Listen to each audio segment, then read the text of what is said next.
கர்த்தருடைய பரிசுத்த நாமத்துக்கு மகிமை உண்டாவதாக. இயேசுவின் நாமத்தினாலே உங்கள் அனைவரையும் வாழ்த்தி வரவேற்கின்றேன். ස්වාමින් වහන්සේගේ ශුද්ධ නාමයටමයි මේ වේවා.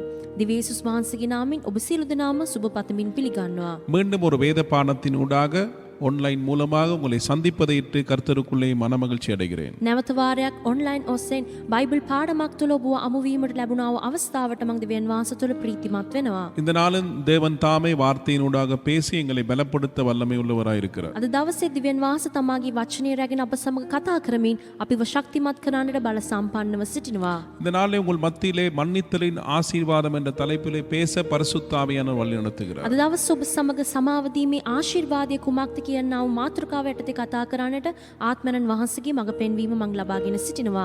அருமையானவர்களே, மன்னித்தல் என்று சொல்லுவது மறத்தல், அல்லாவிட்டால் விட்டு விடுதல், அல்லாவிட்டால் கடனை ரத்து செய்தல் என்று அர்த்தம் கொள்ளுகிறது. ප්‍රේමවන්තිනි සමාව දීම කියන්නේ අමතක කිරීම නැත්නම් අත්හැරීම නැත්නම් ණය ගෙවීම කියනා වූ අර්ථය ලබා ගන්නවා.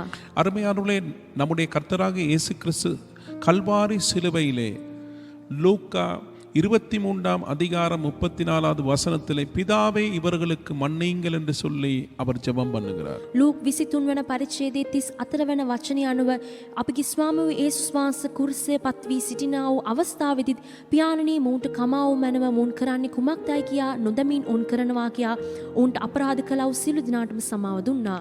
இயேசுவின் இந்த ஜெபமானது தொடர்ந்து சிலுவையிலே அவர் தொடர்ந்து செய்த ஒரு ஜெபமாக இருக்கிறது. යේසුස් වහන්සේගේ මේ යාඥාව උන්වහන්සේ කුරුසපත් වී සිටිය වෙලේදී දිගටම කළා වූ යාඥාවක් මෙන් තිබෙනවා. அவருடைய மன்னிக்கும் மனப்பான்மையை இது காட்டுகிறது. උන්වහන්සේගේ සමාව දීමේ එක් ගුණාංගයක් අපිට මේක පෙන්වනවා. தேவ பிள்ளைகளாகிய நாங்களும் எங்களுக்கு எதிராக தீங்கிழைவித்த தவறு செய்த ஒவ்வொருவரையும் மன்னிக்கிற மனப்பான்மை உள்ளவர்களாக மாற வேண்டும் என்று தேவன் விரும்புகிறார். දේව දරුවන් වන අපිට අපරාධ වැරදි කළා වූ සියලු දෙනාටම සමාව දෙන්නට යුතු එක් ගුණාංගයක් සමග අපි සිටින්නට ඕනේ කියා දිව්‍යන් වහන්සේ අපගෙන් බලාපොරොත්තු වෙනවා. ஒருவர் நமக்கு எதிராக தவறு செய்தால் அவர் மன்னிப்பை பெற்றுக்கொள்வதற்கு சில நடைமுறைகளை பின்பற்ற வேண்டும். இதன் அடிப்படையில் நிபந்தனைகள் உண்டு.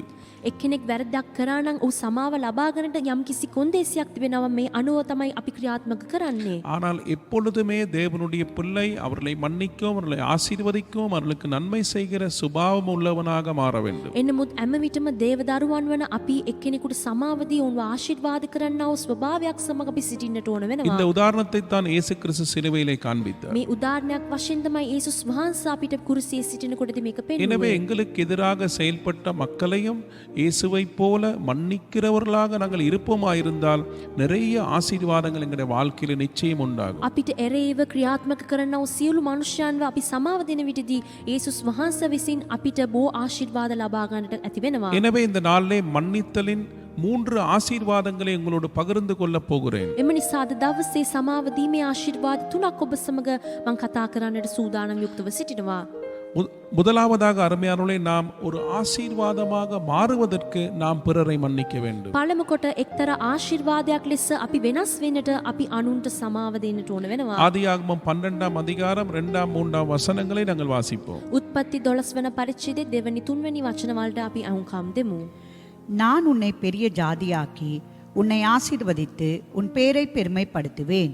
நீ ஆசீர்வாதமாய் இருப்பாய். உன்னை ஆசீர்வதிக்கிறவர்களை ஆசீர்வதிப்பேன், உன்னை சபிக்கிறவனை சபிப்பேன். பூமியில் உள்ள வம்சங்கள் எல்லாம் உனக்குள் ஆசீர்வதிக்கப்படும் என்றார். මම නුඹ මහත් ජාතියක් කරන්නෙමි. නුඹට ආශිර්වාද කොට නුඹේ නාමය කීර්තිමත් කරන්නෙමි. නුඹද ආශිර්වාදයක් වයන්නේය. තවද නුඹට ආශිර්වාද කරන්නන්ට මම ආශිර්වාද කරන්නෙමි. නුඹට ශාප කරන්නාට මම ශාප කරන්නෙමි. පොළවේ සියලු පහුල් නුඹ කරන කොටගෙන ආශිර්වාද ලබන්නෝයයි කීසේක. தேவன் ஆபிரகாமை அழைத்த போது தேவன் அவனுக்கு சொல்லுகிறார், நான் உன்னை ஆசீர்வதிப்பேன், நீ ஆசீர்வாதமாய் மாறுவாய், பூமியில் உள்ள வம்சங்கள் எல்லாம் உனக்குள்ளாலே ஆசீர்வதிக்கப்படும் என்று. දිව්‍යන් වහන්සේ ආබ්‍රහාම කැඳවන විටදී දිව්‍යන් වහන්සේ ආබ්‍රහාමට පවසනවා, මම ඔබ ආශිර්වාද කොට පත් කරන්නෙමි, නුඹේ නාමයෙන් කීර්තිමත් කරන්නෙමි. පොළවේ තිබෙනා වූ සියලු පවුල නුඹ කරන කොටගෙන ආශිර්වාදය ලබා ගනී කියා. ஆபிரகாமுக்கு கொடுத்த இந்த அழைப்பு எங்கள் எல்லாருக்கும் பொதுவான ஒரு அழைப்பாய் இருக்கிறது. ආබ්‍රහාම ලබා ගත්තා මේ කැඳවීම අප සියලු දෙනාටම පොදු වශයෙන් තිබෙනවා. கடவுள் எங்களை ஆசீர்வதிப்பது நாம் ஒரு ஆசீர்வாதமாய் மாறுவதற்கு. දිව්‍යන් වහන්සේ අපිව ආශිර්වාද කරන්නේ අපිත් එක්තරා ආශිර්වාදයක් ලෙස වෙනස් වෙන්නටයි. நாம் அநேகருக்கு ஆசீர்வாதமாய் மாற தேவன் எங்களை அழைக்கிறார். අපි බොහෝ දෙනෙකුට ආශිර්වාදයක් ලෙස වෙනස් වෙන්නටයි දිව්‍යන් වහන්සේ අපිව කැඳවන්නේ. எங்களுக்கு நன்மை செய்தவர்களுக்கு மாத்திரமல்ல, எங்களுக்கு தீமை செய்து எங்களை புறக்கணித்து எங்களை தூக்கி வீசினவர்களுக்கும் நாங்கள் ஆசீர்வாதமாய் மாறவே தேவன் எங்களை அழைக்கிறார். අපිට යාපත කරන්නන්ට විතරක් අපි යාපත කරන්නට නෙමේ, අපිව උස්සලා විසි කරලා අපිට නපුරු දේ කළා වූ සියලු දෙනාටත් අපි ආශිර්වාදයක් ලෙස වෙනස් වෙන්නටයි දෙවියන් වහන්සේ අපිව කැඳවුවේ. அப்படி நாங்கள் எங்களுக்கு எதிராக செயல்பட்டவர்களுக்கு ஒரு ஆசீர்வாதமாய் மாற வேண்டுமா இருந்தால் நாங்கள் முதலாவது அவர்களை மன்னிக்கிறவர்களாக நாங்கள் மாற வேண்டும். එසේ අපිට විරුද්ධව ක්‍රියාත්මක කළා වූ අයටත් අපි ආශිර්වාදයක් ලෙස වෙනස් වෙන්නට ඕනේ නම් අපි අනුන්ව සමාව දෙන්න, අනුන්ට සමාව දෙන්නා වූ ස්වභාවයක් අප තුළ උපදවා ගන්න ඕන. ஆதியாகமம் 49ஆம் அதிகாரம் 22வது வசனத்திலே யோசேப்பு கனிதரும் செடி என்று கூறப்படுகிறது. උත්පත්ති 49 වන පරිච්ඡේදයේ 22 වෙනි වචනය අනුව යෝසෙප් ඵල දෙන අත්තක් කියලා මෙහිදී සඳහන් වී තිබෙනවා. யோசேப்பு ஒரு ஆசீர்வாதமாய் திகழ்ந்தார். යෝසෙප් එක්තරා ආශිර්වාදයක් ලෙස සිටියා. அவருடைய சகோதரர்கள் அவருக்கு துரோகம் பண்ணி அவரை குழியிலே போட்டு அவரை 20 வெள்ளிக்காசுக்கு விற்று போட்டு மிகுந்த துன்பங்களை அவர் அடைந்த போதிலும் அருமையானவர்களே, தன்னுடைய சகோதரரை அவர் மன்னித்து அவர்களுக்கு ஒரு ஆசீர்வாதமாய் மாறினார். යෝසප් තමාගේ සහෝදරයන් විසින් රිදිකාසි 20කට විකුණු ලබලා සියලු දේම අයිමි කරලා විවිධ ප්‍රශ්න ඒ බෝ පීඩාවලට ලක් වී සිටින විටත් යෝසප් තමාගේ සහෝදරයන්ට සමාව දුන්නා. அவர் தன்னுடைய சொந்த சகோதரரை மன்னித்தபடியினால் தான் அவன் மிகப்பெரிய ஒரு ஆசீர்வாதமாய் திகழ்ந்தார். ඔහු තමාගේම සහෝදරයන්ට ඒ සමාව දුන් නිසා තමයි එක් මහත් වූ ආශිර්වාදයක් ලෙස ඌ වාසය කළා. யோசேப்பு மூலமாக தேவனுடைய மீட்பு திட்டம் நிறைவேறி இஸ்ரவேல் மக்கள் பஞ்சத்திலே காக்கப்பட்டு தேவனுடைய சித்தம் நிறைவேறினது. යෝසෙප් කරන කොටගෙන දෙවියන් වහන්සේගේ ගැලවීමේ සැලසුම ඉටු වෙලා ඒ වගේම ඊශ්‍රායල් ජනතාවේ සහගත කාලෙදි දෙවියන් වහන්සේගෙන් ආශිර්වාදය ලබා ගත්තා. எனவே அருமையானவர்களே, கடவுள் எங்களையும் ஒரு ஆசீர்வாதமாக மாற்ற அழைத்திருக்கிறார். நாங்கள் மன்னித்தால் தான் எங்களை ஆசீர்வதித்து உயர்த்த போகிறார். අපිවත් ආශිර්වාදයක් කොට සිටින්නටමයි දෙවියන් වහන්සේ අපිව කැඳවුවේ. ඉනිසා අපි අනුන්ට සමාව දෙන විටදී දෙවියන් වහන්සේ අපිවත් ආශිර්වාද කොට උසස් කරනවා. நாங்கள் கசப்போடும் வெறுப்போடு இருந்தால் தேவன் எங்களை ஆசீர்வதித்து உயர்ந்த இடத்திலே வைக்க மாட்டார். ஏனென்றால் எங்களுக்குள்ளே கசப்பு வெறுப்பு வரும்போது நாம் அழிக்கிறவர்களாய் மாறிவிடுவோம். අප තුළ තිත්තකම එපාවීම් තිබෙනකොටදී දෙවියන් වහන්සේගේ ආශිර්වාදي ලබාගෙන අපි උසස් ස්ථානයකට යන්න බැරි වෙනවා. ඇයිද නම් මේ තිත්තකමද එපාවීමද අපිවම විනාශ කරනවා. எனவே அருமையானவர்களே, நாங்கள் ஒரு ஆசீர்வாதமாய் மாறுவதற்கு நாம் பிறரை மன்னிக்க வேண்டியது அவசியமாய் එම இருக்கிறது. නිසා අපි එක්තරා ආශිර්වාදයක් ලෙස වෙනස් වෙන්නට අපි අනුන්ට සමාව දීම ඉතා අවශ්‍යව තිබෙනවා. இரண்டாவதாக அருமையானவர்களே, நாம் தேவனுடைய கிருபையின் பாதுகாப்பில் தொடர்ந்து வாழ்வதற்கு நாம் பிறரை மன்னிக்க வேண்டியது அவசியமாய் இருக்கிறது. දෙවනුව අපි දිගටම දෙවියන් වහන්සේගේ කරුණාවේ සෙවණෙල්ල යටතේ ජීවත් වෙන්නටත් වාසය කරන්නටත් අපි මනුෂ්‍යයන්ට සමාව දීම ඉතා අවශ්‍යව තිබෙනවා. இதை குறித்து மத்தேயு 18ஆம் அதிகாரம் 23லிருந்து 35ஆம் வசனம் வரைக்கும் நாங்கள் பார்க்கலாம். ஆனால் 35வது வசனத்தை பொழுது வாசிப்போம். මේ ගැන අපි මතෙව් පොතේ 18 වන පරිච්ඡේදයේ 23 වෙනි වචනේ සිට 35 වෙනි වචනේ දක්වා අපිට බලන්න පුළුවන්. පළමු කොට අපි 35 වෙනි වචනේ විතරක් අපි කියවමු. நீங்களும் அவனவன் தன் தன் சகோதரன் செய்த தப்பிதங்களை மனப்பூர்வமாய் மன்னியாமற் போனால் என் பரமபிதாவும் உங்களுக்கு இப்படியே செய்வார் என்றார். නුඹලත් එකිනෙකා තම තමාගේ සහෝදරයාට සිතින් කමා නොකරනවා නම් ස්වර්ගයේ සිටින මාගේ පියාණන් වහන්සේද නුඹලාට එසේම කරනවා ඇතයි කීසේක. அருமையானவர்களே, இயேசு கூறிய இந்த உவமையிலே 10,000 தாலந்தை பெற்ற ஒரு ஊழியக்காரனுக்கு ராஜா ஒரு பெரிய மன்னிப்பை கொடுக்கிறார். මේ ස්ථානයේ යේසුස් වහන්සේ පැවසුවා වූ මේ උපමාවේදී දසදහසක් ණය වූ එක්කෙනෙකුට රජතුමා ඒ ණයට සමාව දුන්නා. ஆனால் அருமையானவர்களே, அந்த ஊழியக்காரன் 100 வெள்ளிக்காசு உடைய தன்னுடைய கடன் பெற்ற தன்னுடைய உடன் ஊழியக்காரனை மன்னியாமல் போகிறார். එනමුත් මේ ඒ සමාව ලබා ගත්තව මේ දාසයා තමාගේ සහකාර දාසයා රිදිකාසි 100ක් ණය වුණ විටදී ඌට සමාව නොදුවී සිටියා. அருமையானவர்களே, ஒரு தாலந்த் என்பது ஒரு கூலியாளுடைய 20 வருஷ ஊதியம் என்று அங்கே கணித்து சொல்லுகிறார். මේ ස්ථානයේදී ගණන් කරලා බලන විටදී එක තැලන්ත කියන්නේ එක් 16කුගේ අවුරුදු 20ක පඩිය නැතන් ආදායමක් ලෙස තිබෙනවා. அப்படி என்றால் 10,000 தாலந்த் என்று சொல்லும்போது ஒரு ஊழியனுடைய அதாவது 2 லட்சம் வருடங்களுடைய ஊதியமாக இருக்கிறது.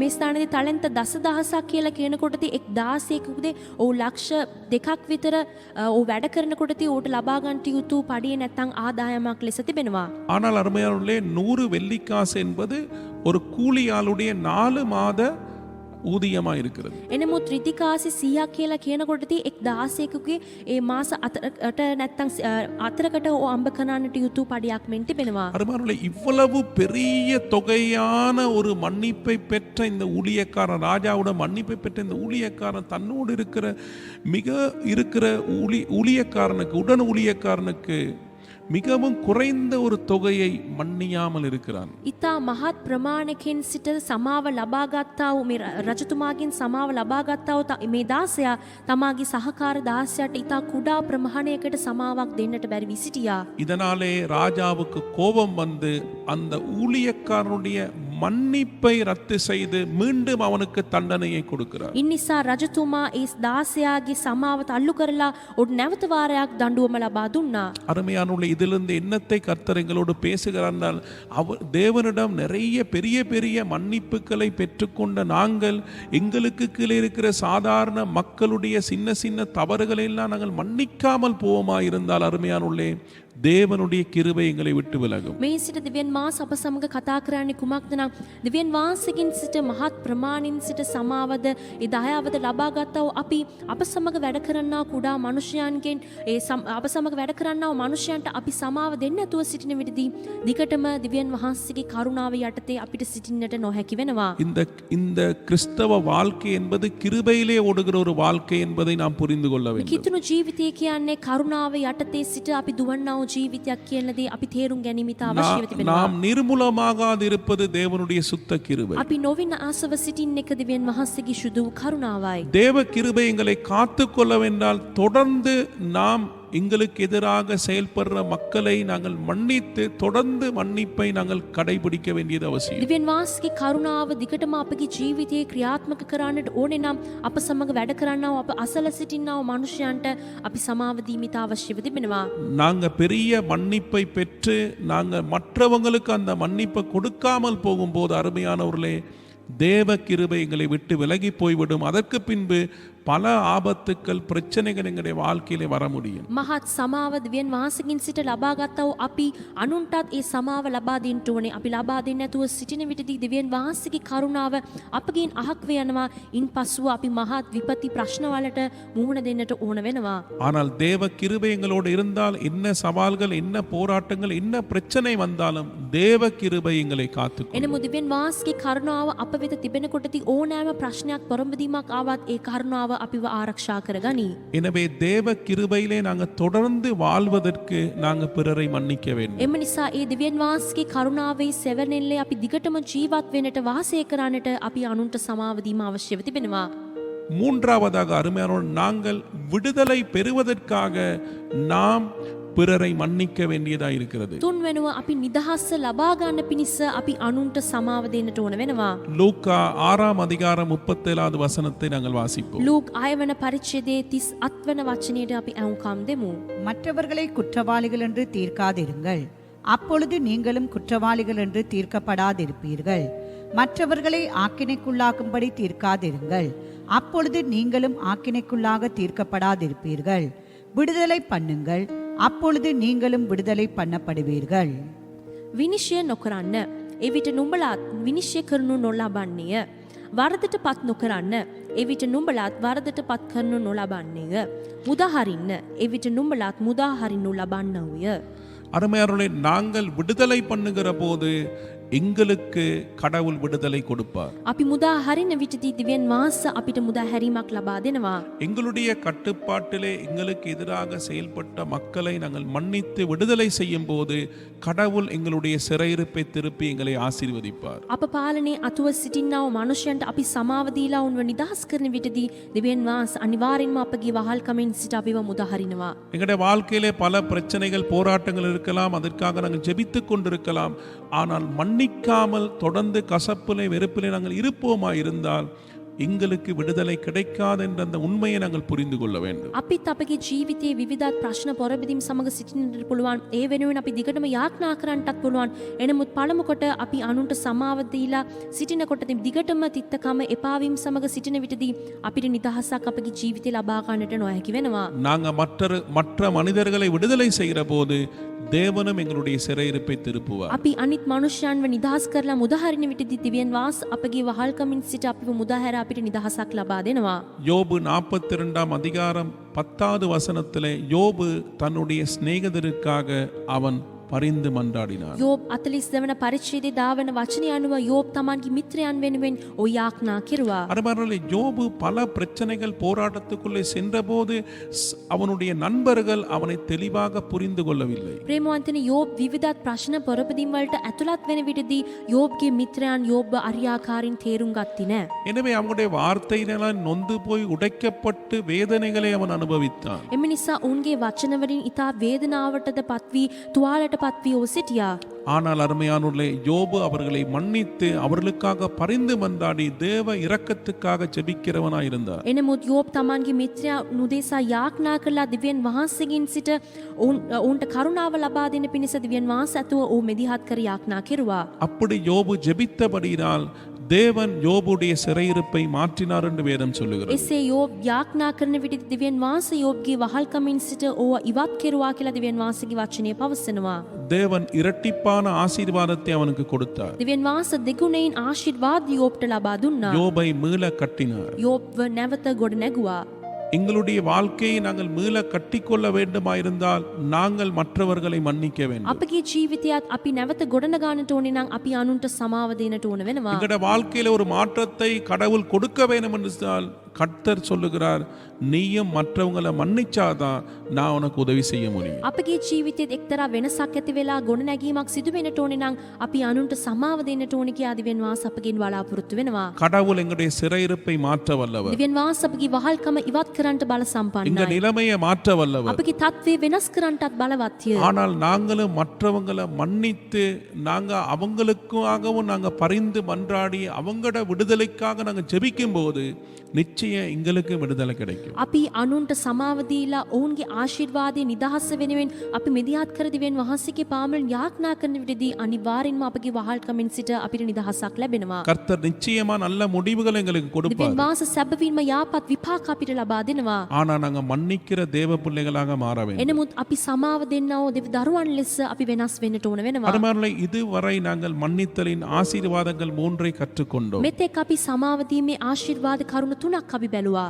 அருமையானவர்களே, நாம் ஒரு ஆசீர்வாதமாய் மாற வேண்டுமாயிருந்தால் நாங்கள் பிறரை மன்னிக்க අපි வேண்டும். ආශිර්වාදයක් කොට වෙනස් වෙන්නට ඕනේ නම් අපි අනුන්ට සමාව දිය යුතුයි. நாங்க தேவ கிருபையில தொடர்ந்து பாதுகாப்புல இருக்க வேண்டுமா இருந்தால் நாங்கள் மற்றவங்களை மன்னிக்க අපි வேண்டும். දිගටම දිව්‍යන් වහන්සේගේ කරුණාව නැමැති ආරක්ෂාව යටතේ සිටින්නට ඕනේ නම් අපි දිගටම අනුන්ට සමාව දෙන්නට ඕන වෙනවා. நாங்க விடுதலை பெற வேண்டும் என்று சொன்னா நாங்க மற்றவங்களை மன்னிக்க. අපි නිදහස ලබා ගන්නට ඕනේ නම් අපි අනුන්ව නිදහස් කරන්නට ඕන. கல்வாரி சிலுவையில இயேசு கிறிஸ்து பிதாவே இவர்களுக்கு மன்னிங்கன்னு சொல்லி அவர் ஜெபம் பண்ணாரு. කාල්වාරි කුරුසියේදී යේසුස් වහන්සේ පියාණනි මෝන්ට කමාවෝ මැනමයි කියා උන්වහන්සේ යාඥා කෙරුවා. அருமையான தேவனுடைய பிள்ளையே, எங்களுடைய வாழ்க்கையை ஆசீர்வாதமாய் மாற வேண்டுமா இருந்தால் යාපත් දේව දරුවනි අපගේ ජීවිතය එක්තරා ආශිර්වාදයක් ලෙස වෙනස් වෙන්නට ඕනේ නම් இன்றைக்கு எங்களோட வாழ்க்கையில எங்களுக்கு எதிராக பேசுறவங்க, கதைக்கிறவங்க, எங்களுக்கு எதிராக செயல்பட்ட மனிதர்களை நாங்கள் மன்னிப்பதற்கு இந்த நாளிலே கர்த்தருக்குள்ளே ஒரு முடிவெடுக்க வேண்டும். අදටත් අපගේ ජීවිතේ අපිට එරෙහිව ක්‍රියාත්මක කරන්නව කතා කරන්නව මනුෂ්‍යයන්ට සමාව දෙන්නට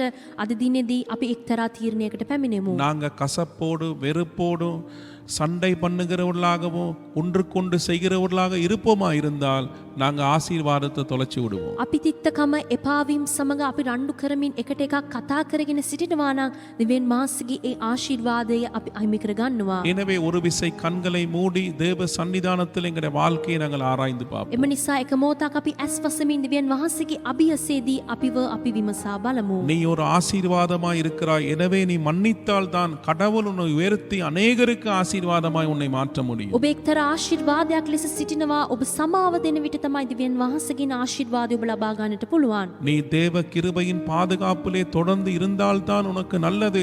ஆனால் நீ மன்னியாமல் போனால், தேவ கிருபை விளங்கினால் பல பிரச்சனைகள் உன்னுடைய வாழ்க்கையில வர முடியும். ඔබ දිව්‍යන් වහන්සේගේ කරුණාව නැමැති ආරක්ෂාව තුළ තමයි දිගටම සිටින්නට ඕනේ. එනමුත් ඔබ සමාව දෙන්න නැතුව සිටිනවා නම් ඒ කරුණාව ඔබකින් ඉවත් වෙනවා. ඒ කරුණාව ඔබකින් ඉවත් වුණත් ඔබ බොහෝ ප්‍රශ්න විපති වලට මුහුණ දෙන්නට ඕන වෙනවා. உன்னுடைய கட்டுப்பாட்டில் இருக்கிறவர்களை விடுதலை செய்தால்தான் கடவுளும் உன் சிறையிருப்பை திருப்ப முடியும். முடியும். ඔබගේ පාලනය යටතේ සිටින්නා අයට ඔබ නිදහස් කරලා ඔවුන්ව මුදහරින්න විට තමයි දිව්‍යන් වහන්සේත් ඔබගේ වහල්කමින් සිට ඔබව නිදහස් කර මුදහරිනවා. எனவே மன்னிப்பது என்பது நிறைய ஆசீர்வாதங்கள் எங்களுடைய வாழ்க்கைக்கு கொடுக்க போகுது. එම නිසා අපි සමාව දෙන විටදී බොහෝ ආශිර්වාදයක අපගේ ජීවිතය උපදවන්නට යනවා. இன்றைக்கு எங்களுடைய வாழ்க்கையை ஒப்பு கொடுப்போம். අදම අපගේ ජීවිතය අපි කැප කරමු. நான் உங்களுக்காக ஜெபிக்க මම போகிறேன். ඔබ වෙනුවෙන් යාඥා කරන්නට යනවා. பரிசுத்தமான பிதாவே, இந்த நல்ல நாளுக்காக நன்றி. සුදු ව්‍යාපත් පියාණන් මේ යාපත් දවසට ඔබ වහන්සේට இந்த நாளில் எங்களுக்கு மன்னித்தலின் ஆசீர்வாதங்கள் மூன்றை எங்களுக்கு பேசினபடியால் உமக்கு நன்றி. සමාව දීමේ ආශිර්වාද කරුණ තුනක් ඔබ වහන්සේ අප සමග කතා කරපු නිසා ස්තුතියි. இயேசுவே, உம்மை போல எங்களுடைய வாழ்க்கையை மாற்றுங்க. நீங்க கல்வாரி சிலுவையிலே எத்தனையோ துன்பங்கள் வேதனைகளை அனுபவித்த போது மன்னிக்கிற மனப்பான்மையை வெளிப்படுத்தினீர்களே, அதே போல எங்களுக்கு எதிராய் செயல்பட்ட மக்களை மன்னிக்கிற கிருபை எங்களுக்கு தாங்க. ඒසුනි කල්වාරි කුරුසේදී ඔබ වහන්සේ සිටින විටත් ඔබට විරුද්ධව ක්‍රියාත්මක කරපු සියලු දිනාටම ඔබ වහන්සේ සමාව දුන්නා වූ ඒ ගුණාංගය අප තුලත් ඇති කරන්න, අප අවට සිටින්නා වූ අපිට එරෙහිව ක්‍රියාත්මක කරන්න වූ අයටත් අපි සමාව දෙන්නට අපිට උදව් කළ මැනවි. நீங்க எங்களை ஒரு ஆசீர்வாதமா பார்க்கறீங்க. நாங்க அநேகருக்கு ஆசீர்வாதமாய் மாற எங்கள்ல இருக்கிற கசப்பு வெறுப்புகள் நீங்கட்டம்பா. ඔබ වහන්සේ අපිව ආශිර්වාදයක් ලෙස බලනවා. අපිත් අනුන්ට ආශිර්වාදයක් ලෙස වෙනස් වෙන්නට අප තුල තිබෙනා වූ තිත්තකම එපාවීම් සියලු දේම ඔබ වහන්සේගේ නාමයෙන් ඉවත් වේවා. ஐயா, உம்முடைய கிருபை எங்களை விட்டு விலகினால் நாங்கள் இல்லாமல் போய்விடுவோம். எனவே அந்த கிருபையை காத்துக்கொள்ளுகிற கிருபை எங்களுக்கு தான். පියාණනි, ඔබ වහන්සේගේ කරුණාව අපගෙන් අහක් වුණත් අපි විනාශ වී යනවා ස්වාමිනී. එනමුත් ඒ කරුණාව දිගටම අප තුල පවත්වා ගන්නට අපිට ඔබ වහන්සේගේ කරුණාව දයාව ලබා දෙන්න. நீங்க எங்களுடைய சிறையிருப்பை மாற்ற விரும்புறீங்க, எங்களை மீள கட்ட விரும்புறீங்க. அதுக்காக நாங்க மன்னிக்க வேணும் என்று சொல்றீங்க. எனவே அந்த மன்னிக்கிற கிருபை எங்களுக்கு தான். ඔබ වහන්සේ අපගේ වහල්කමින් සිට අපිව නිදහස් කරන්නටත් අපිව නැවත ගොඩනගන්නටත් ඔබ වහන්සේ ආශා වෙනවා. ඒ නිසා අපි අනුන්ට සමාව දීලා අපගේ අනුන්ව මුදහරිලා අපිත් නිදහස් ලබා ගන්නට අපිට උපකාර කරන්න. இந்த நாளில் எங்களுக்காக எதிராக பேசுகிறவர்கள், எங்களுக்கு எதிராக செயல்படுகிறவர்கள் ஒவ்வொருவரையும் உடைய சன்னிதானத்தில் நாங்கள் மன்னிக்கிறோம் சுவாமி. අද දවසේත් අපිට එරෙහිව ක්‍රියාත්මක කරන්නව අය, එරෙහිව කතා කරන්නව සියලු දෙනාම ඔබ වහන්සේගේ අභියස ඉදිරියේදී අපි ඔවුන්ට සමාව දෙනවා அவர்களை ස්වාමීනි. நாங்கள் ஆசீர்வதிக்கிறோம் உடைய நாமத்திலே. අපි ඔවුන්ව ආශිර්වාද කරනවා ඔබ වහන්සේගේ නාමයෙන්. ஐயா, உம்முடைய பொற்கரத்திலே அவர்களை ஒப்பு கொடுக்கிறோம். පියාණනි, ඔබ වහන්සේගේ රන් දැහැතට ඔවුන්වත් බාර කරනවා. நாங்க அவர்களுக்கு நன்மை செய்கிறதுக்கு கிருபை கொடுங்க. අපි ඔවුන්ට යාපත කරන්නට අපිට උපකාර කරන්න. நாங்க அவங்களோட மீள இணைந்து உறவை கட்ட எங்களுக்கு உதவி செய்யும். අපි නැවත ඔවුන් සමග ඒකාබද්ධව අපි සමතාවයක් ගොඩනගන්නට අපිට උපකාර කරන්න. உடைந்த உறவுகளை புதுப்பிக்க கர்த்தர் கிருபை கொடுங்க. කැඩුනාව බිඳුනාව සමතාව අලුත් වැඩියා කරන්නට අපිට උදව් කරන්න. இந்த இடத்திலே சுவாமி, இந்த வேத பாடத்திலே இருக்கிற ஒவ்வொரு தேவ பிள்ளைகளையும் ஒப்பு கொடுக்கிறோம். මේ බයිබල් පාඩම සමග සම්බන්ධව සිටිනා වූ සියලු දේවදරුවන් ඔබ වහන්සේගේ දෑතට බාරයි. உம்முடைய ஆசீர்வாதம், உம்முடைய சமாதானம் எங்களுடைய வாழ்க்கையிலே தங்கட்டும். ඔබ වහන්සේගේ ආශිර්වාදය සහමය ඔවුන්ගේ ජීවිතයේ තිබේවා. வீடுகளிலே அப்பம் தண்ணீரை ஆசீர்வதிப்பீராக. නිවසේදී රොටියද පානෙද ඔබ වහන්සේ ආශිර්වාද කරන්න. எல்லா கொள்ளை நோய்க்கு விலக்கி காத்துக்கொள்ளும். සියලු වසංගතයට ඉවත්ව ඔබ වහන්සේ ආරක්ෂා කරන්න. இயேசுவின் நாமத்தினாலே பிதாவே. ඒසුස් වහන්සේගේ නාමයෙන් පියාණනි. ஆமென். ආමේන්.